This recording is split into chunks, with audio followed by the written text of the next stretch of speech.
ओम सत्यार्थ प्रकाश क्या और क्यों, पांचवा भाग। ईश्वरेतर पूजा और सत्यार्थ प्रकाश। जल, स्थल, जड़ पूजा, तीर्थ यात्रा, पापों का क्षमा होना, कामनाओं की पूर्ति इन पवित्र स्थानों पर होती है ऐसा मानना, यह सब अंधविश्वास है और यह एकेश्वरवाद का निषेध करने वाला चिंतन है। सत्यार्थ प्रकाश का यह प्रभाव है कि कुरान के एक प्रामाणिक भाष्य फतह उल हमीद में इन्हें ईश्वरेतर पूजा शिरक माना गया है और शिरक पाप है। भाष्यकार के शब्द हैं, आजकल मुसलमान जो खुदा को भी मानते हैं और साथ ही कब्र पूजा, पीर पूजा और ताजिया पूजा करते हैं तथा इसी प्रकार के और पदार्थों में खुदा के से गुण मानते हैं, भाष्यकार इन्हें शिरक ही मानता है। हम इन विचारों का स्वागत करते हैं, यही स्वस्थ चिंतन है। यह भी नहीं भूलना चाहिए कि भाष्यकार ने यहाँ पंडित लेखराम जी की शब्दावली अपनाकर इस्लाम को वेद के निकट लाने का प्रशंसनीय प्रयास किया है। मदीना बुक डिपो दिल्ली के कुरान भाषा में भी मजार अर्थात कब्र पूजा के विरुद्ध कुछ आवाज तो उठाई गई है। उनके पूर्वज मरणोपरांत आधे खुदा बन जाते थे। अच्छी बात है, कुछ जागृति तो आई, परंतु आगरा, दिल्ली, अजमेर, गुलबर्गा, पानीपत के मज़ारों पर लगी भीड़ यह दर्शाती है कि ये कोई आदि खुदा नहीं, ये तो खुदा से भी सिवा है। मौलाना हाली ने ऋषि की सुनी। सत्यार्थ प्रकाश ने सबको सोचने पर विवश किया। मौलाना हाली ने मुसलमानों को समझाना चाहा। वह रक्त रोदन करते हुए लिखते हैं, करे गैर गर बुत की पूजा तो काफिर, जो ठहराए बेटा खुदा का तो काफिर, कहे आग को अपना किबला तो काफिर, कवा कब में माने करिश्मा तो काफिर, मगर मोमिनों पर कुशादा है राहे, परस्तश करें शौक से जिसकी चाहे, नबी को जो चाहे खुदा कर दिखाए, इमामों का रुतबा नबी से बढ़ाएं, मज़ारों पे दिन रात नजरें चढ़ाएं, शहीदों से जा जाके मांगे दुआएं, न तौहीद में कुछ खलल इससे आए, न इस्लाम बिगड़े न ईमान आए, न तौहीद में कुछ खलल इससे आए, न इस्लाम बिगड़े न ईमान जाए। मौलाना की इस निर्भीक सत्यवाणी का हम अभिनंदन करते हैं। इन पंक्तियों का भाव यह है कि मुस्लिमेतर लोग मूर्ति पूजा करें तो वे काफिर, वे किसी को ईश्वर का पुत्र अर्थात ईसा को माने तो वे काफिर, वे अग्नि की पूजा करें तो काफिर, वे तारों सितारों को पूजे तो काफिर। परंतु मुसलमानों के लिए सब मार्ग खुले हैं, वे जिसकी भी चाहें पूजा करें। वे चाहे तो मोहम्मद साहब को खुदा बनाकर दिखा दे, जी में आए तो इमामों को नबी से भी ऊंचा चढ़ा दे। मुसलमान दिन रात कब्रों पर चादरें चढ़ाते हैं, शहीदों से जा जाकर कामनाएं पूरी करवाने के लिए गिड़गिड़ाते हैं। इससे न तो इस्लाम का एकेश्वरवाद और न ही इससे इस्लाम बिगड़ता है, न ही किसी का ईमान जाता है। क्या इस पर किसी टिप्पणी की आवश्यकता है? दलितों का, निर्धनों का रोना रोने वाली सरकारें व नेता भी अजमेर की कब्र पर चादरें चढ़ाते हैं। पाकिस्तान का राष्ट्रपति व उसका परिवार, पाकिस्तान के पूर्व प्रधानमंत्री बेनजीर भुट्टो भी आगरा व अजमेर की कब्रों पर चादरें चढ़ाकर व दुआएं मांगकर स्वयं को धन्य धन्य मानते हैं। मकान पूजा। महर्षि दयानंद ने हिंदू की पाषाण पूजा को अंधविश्वास बताया है और इसी प्रकार मुसलमान की मकान पूजा को भी अज्ञान अंधकार ही माना है। संसार के सब मुसलमान अल्लाह के घर अर्थात खानाए काबा की ओर मुंह करके नमाज पढ़ते हैं। क्यों? हज यात्रा पर मौलाना सनाउल्लाह। सत्यार्थ प्रकाश को अपना पवित्र धर्म ग्रंथ मानने वाले आर्य लोग व इसका विरोध करने वाले कट्टरपंथी मुसलमान भाई भी यह नहीं जानते कि सत्यार्थ प्रकाश के प्रकाशन के चिरकाल बाद तक मुसलमानों ने सत्यार्थ प्रकाश के खंडन में कोई स्वतंत्र पुस्तक प्रकाशित नहीं की। शास्त्रार्थ तो होते रहते थे। मुसलमानों ने मौलाना सनाउल्लाह जी को सत्यार्थ प्रकाश के 14वें समोल्लास का प्रतिवाद करने के लिए एक पुस्तक लिखने को कहा। आपने हक प्रकाश नाम से एक पुस्तक छपवाई। ध्यानपूर्वक पढ़ने से इस पर भी ऋषि की कालजयी ग्रंथ सत्यार्थ प्रकाश की अमिट व गहरी छाप मिलेगी। इसके कुछ उदाहरण हम आगे देंगे।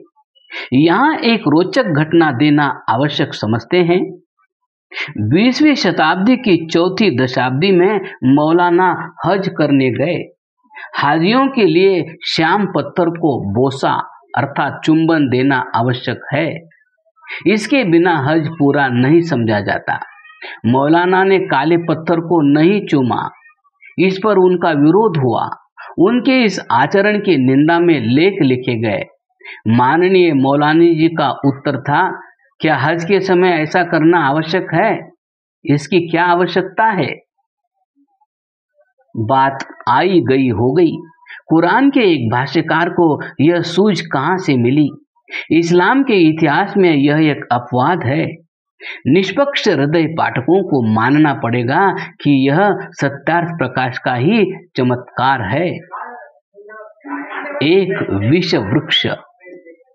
जब मुल्ला, मौलवी, पादरी, बिशप, पोप अथवा कोई आचार्य महात्मा यह उपदेश करता है कि हमारा मतावलंबी ही स्वर्ग में जाएगा और अन्य मत वाले सब नरक में जाएंगे, तब वह सांप्रदायिकता का बीज बोता है। कोई राजनेता व दल इस अंधविश्वास का प्रतिवाद नहीं करता। इतिहास की पुस्तकें बनाने वालों ने कभी मौलाना मोहम्मद अली के गांधी जी के बहिश्त में न जा सकने वाले वाक्यों की क्या समीक्षा की? इसके विपरीत ऋषि दयानंद ने इस अमर ग्रंथ में एक वाक्य लिखकर इस विश्व वृक्ष की जड़ों पर कुल्हाड़ा चलाया है। ऋषिवर लिखते हैं, जो धार्मिक हैं वे सुख और जो पापी हैं वे सब मतों में दुख पावेंगे। ऋषि दयानंद जी मत पंथों की अपने अपने मतावलंबी के लिए स्वर्ग व दूसरों को नरक में धकेलने वाली मान्यता के बारे में लिखते हैं। अपने अपने वचन से दोनों स्वर्गवासी और दूसरे के मत से दोनों नरकगामी होते हैं, इसलिए यह सब का झगड़ा झूठा है। इससे बड़ी उदारता और इससे बड़ा खरा सत्य और क्या हो सकता है? किसी भी राजनीतिक दल व किसी नेता ने कभी इस सत्य को जाना या पहचाना? ऋषि की इस समीक्षा ने अपना काम किया है। यह समीक्षा डॉक्टर गुलाम जेलानी के मन में उतर गई और उनके मस्तिष्क पर छा गई।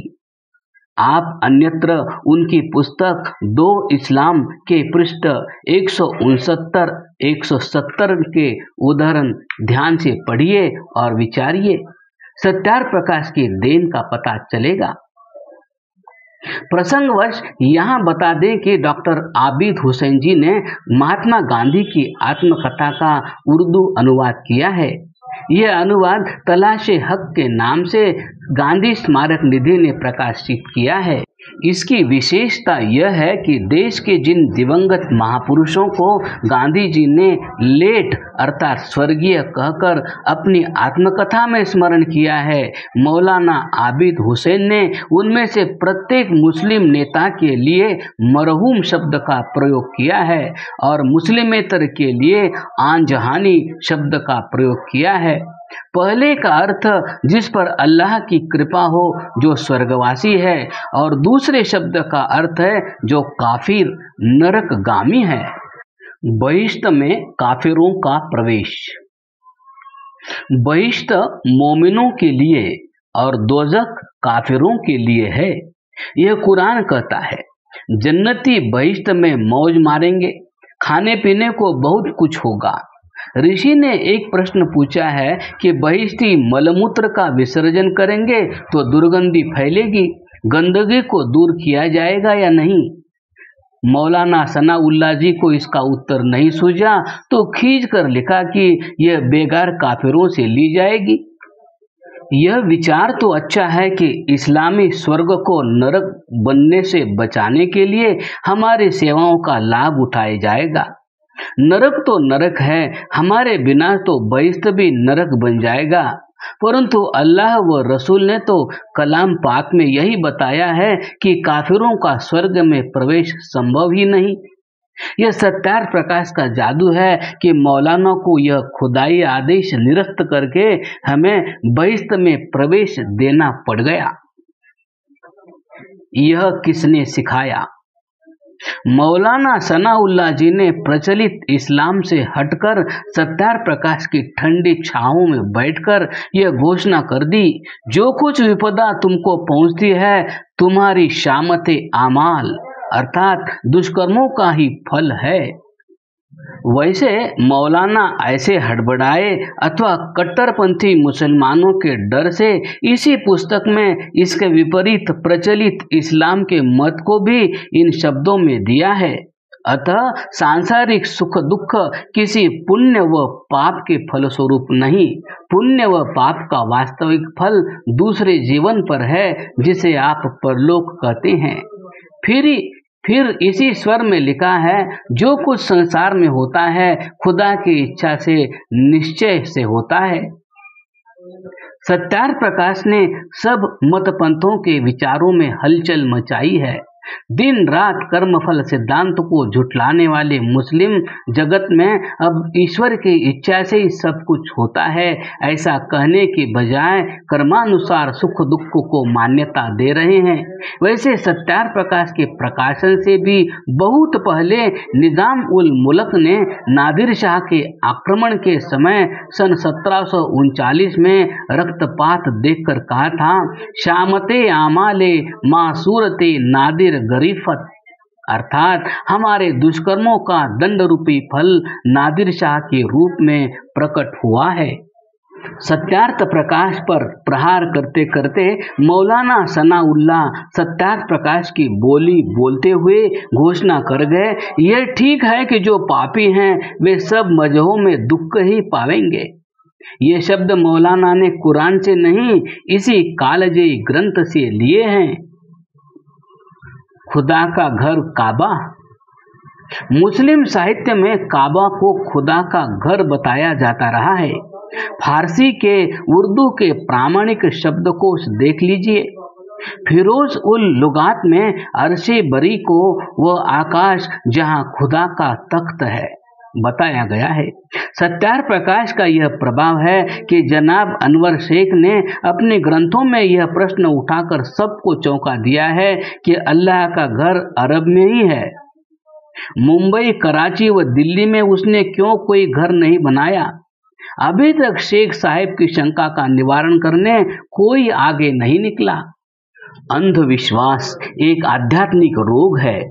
रोग तो रोग है, चाहे हिंदू को लगे चाहे मुसलमान व ईसाई को। सत्यार्थ प्रकाश ने सबके कल्याण के लिए अंधविश्वासों का उन्मूलन करने का आंदोलन चला दिया। वेद 4 ही हैं। सत्यार्थ प्रकाश के प्रकाशन से पूर्व पौराणिक ब्राह्मण औरों को वेदाध्ययन व वेद श्रवण के अधिकार से वंचित किए हुए थे और स्वयं भी वेद कहाँ पढ़ते थे। बस अपवाद रूप में कुछ लोग अर्थ का विचार किए बिना कहीं कहीं वेद पढ़ते थे। वेद के साथ कई प्रकार का अनर्थ हुआ। वेद 4 नहीं, ब्राह्मण ग्रंथ व उपनिषदें सब कुछ वेद के अंतर्गत था। पुराणों की गप्पे, असंभव कहानियां सब वेदों पर थोपी जा रही थी। विधर्मियों ने इसका पूरा लाभ उठाया। केरल की एक सभा में एक प्रतिष्ठित ब्राह्मण ने मुझसे पूछा, वेद कितने हैं? मैंने कहा 4 संहिताएं ही वेद है। उसने इसका प्रमाण पूछ लिया। मैंने कहा, वेदी, द्विवेदी, त्रिवेदी, चतुर्वेदी का अर्थ आप सब जानते हैं। प्रश्न यह है कि चतुर्वेदी के पश्चात क्या है। आदि शंकराचार्य ने 11 उपनिषदों का भाष्य किया है। अनेक विद्वानों को ये कंठस्थ है। इन्हें किसी ने वेदियों में क्यों नहीं स्थान दिया। अब the call of the Vedas, the secret teachings of the Vedas तथा वैदिक धर्म और इस्लाम उर्दू पुस्तक के मुस्लिम लेखक व सैकड़ों अन्य देशी विदेशी विद्वान 4 संहिताओं को ही वेद मानते हैं। गुरु ग्रंथ साहिब में भी 4 संहिताओं को ही वेद माना गया है। स्वामी गंगेश्वरानंद जी उदासी महात्मा थे। वेद के अर्थ तो आपने भी मनमाने ही किए व करवाए, परंतु आपने मंदिरों में, संस्थाओं में व घरों में वेद मंदिर स्थापित करवाए। आपने 4 वेद संहिताओं को ही वेद स्वीकार किया। यह सत्यार्थ प्रकाश की ही दिग्विजय है। क्रमशः